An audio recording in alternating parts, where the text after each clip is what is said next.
السلام علیکم ګرانو هیوادوالو خدای دې وکړي چې ټول روغ جوړ او خوشحاله اوسئ امید لرم چې ژوند به مو هر روان وي یو نوی درس ته هرغلاست نن زمونږ درس دی پووار پووار څنګه کولی شو چې په حال زمانه کې راتلونکې زمانه کې او تېره زمانه کې استعمال کړو یعنی هر کله چې یو کار شوی دی په هغه کې پووار فعل څنګه استعمال کړو فی الحال کوم کار واقع کیږي شروع دی په دې وخت کې پووار څنګه استعمال کړو او یو کار سبا بل سبا یو هفته وروسته ترسره کیږي هغې لپاره به پووار څنګه استعمال کړو او امپارفی کې پووار څنګه استعمال کړو نو په دې ټولو کې نن تاسو لپاره یو پووار ور استعمالوم او ویډیو تر اخره را سره وګورئ چې صحیح ور باندې پوه شئ او که چیرې غواړئ چې دغه زمانې ټولې زده کړئ نو چینل ته لاړ شئ هلته آل ټنسز په نامه پلیلیست دی هلته وګورئ او ټولې زمانې په مثالونو سره مې تشریح کړي دي لومړی په حال زمانه یا لو پریزون یعنی حال زمانه کې څنګه استعمالو ژو په زه کولی شم چو په تو کولی شي il په هغه کس کولی شي یعنی هغه نارینه لپاره استعمالیږي هغه کولی شي یو کس لپاره elle په هغه کولی شي ښځې لپاره چې هغه هم یو کس وي on په مونږ کولی شو nous pouvons مونږ کولی شو vous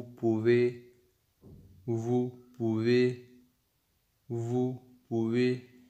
تاسو کولی شئ ils peuvent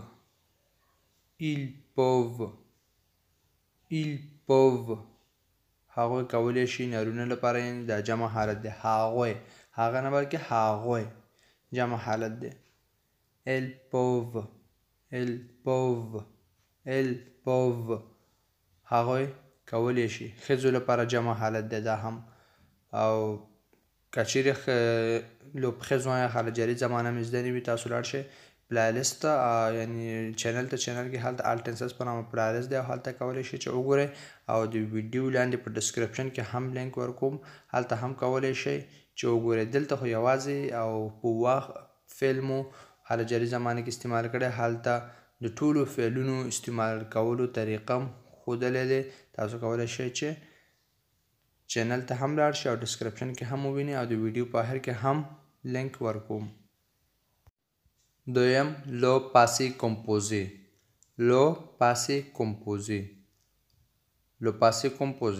اوس دا په پاسé composé کې استعمال کوو یعنی په تیر حالت کې j'ai pu ما کولی شو یا ما کولی شو tu as pu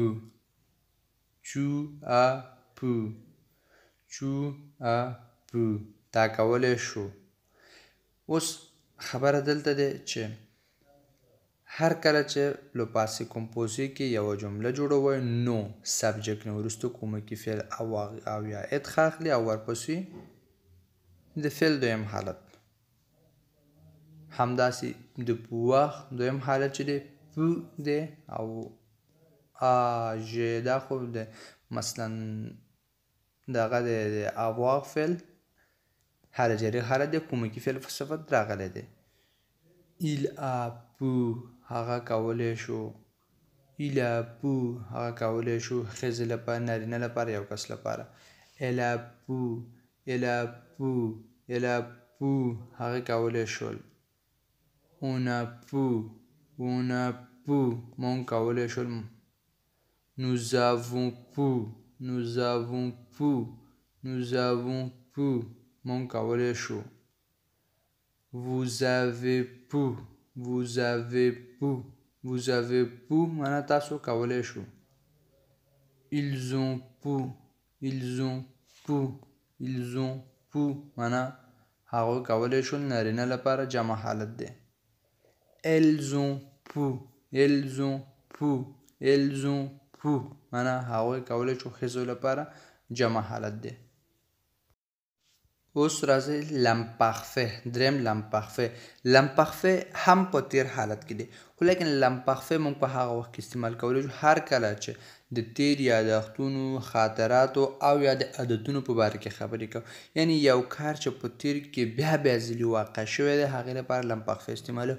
او لو پاسې کمپوزي هغه لپاره استعمالو هر کله چې په تیره کې یو کار یو ځل واقع شو ختم شو.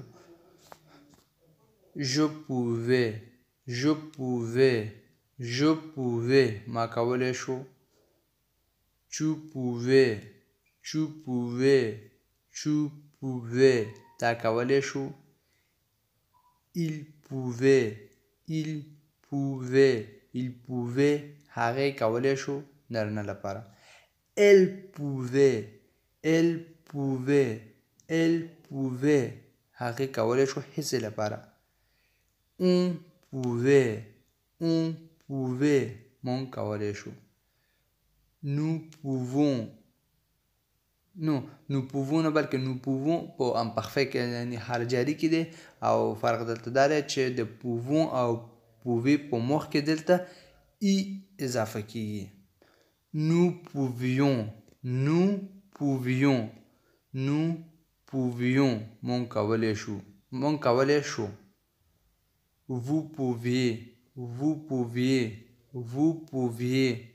vous pouviez معنا تاسو کولی شو. il pouvait هغوی کولی شو نرنه لپاره جمع حالت دی. elle pouvait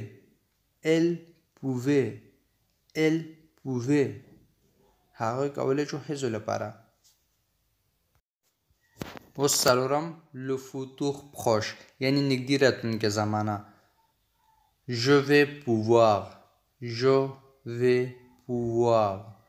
je vais pouvoir زه به کولی شم. tu vas pouvoir تو به کولی شي. il va pouvoir هغه به کولی شي نارینه لپاره. elle va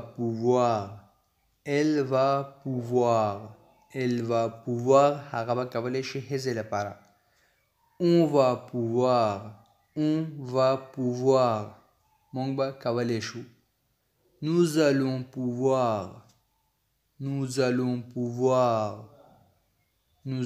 pouvoir مونږ به کولی شو.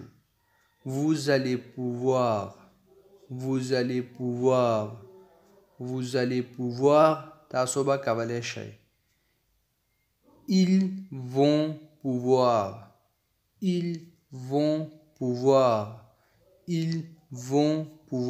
هغوی به کولی شي نارینه لپاره جمع حالت دی. elles vont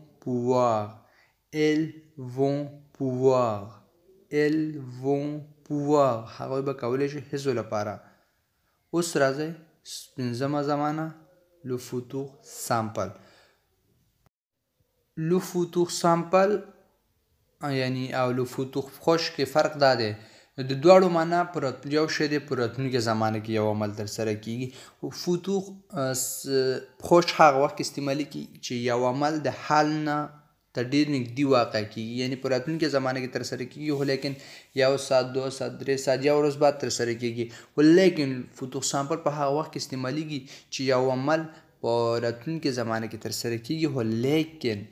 د حال وخت نه لرې ترسره کیږي 1 هفته 2 هفته 3 ورځې 4 ورځې 1 میاشت 2 میاشت 1 کال یعنی په راتلونکي کې ترسره کیږي معلوم نه دی نو چې کله ترسره کیږي هغه وخت کې le futur simple استعمالوو. د دواړو معنا یو شی دی لیکن خبرو کولو کې او لیکلو کې فرق لري.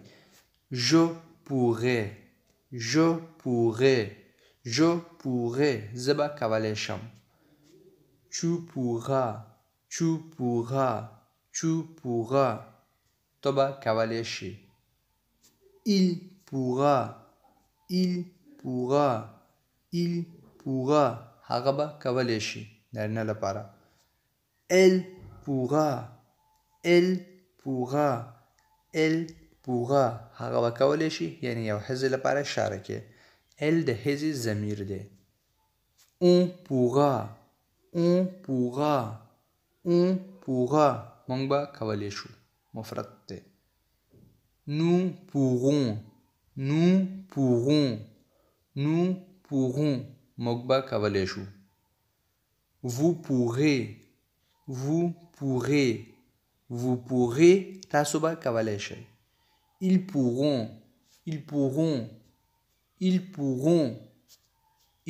pourront هغوی به کولی شي جمع لپاره جمع دی نرینه لپاره elles pourront هغوی به کولی شي جمع حالت دی د ښځو لپاره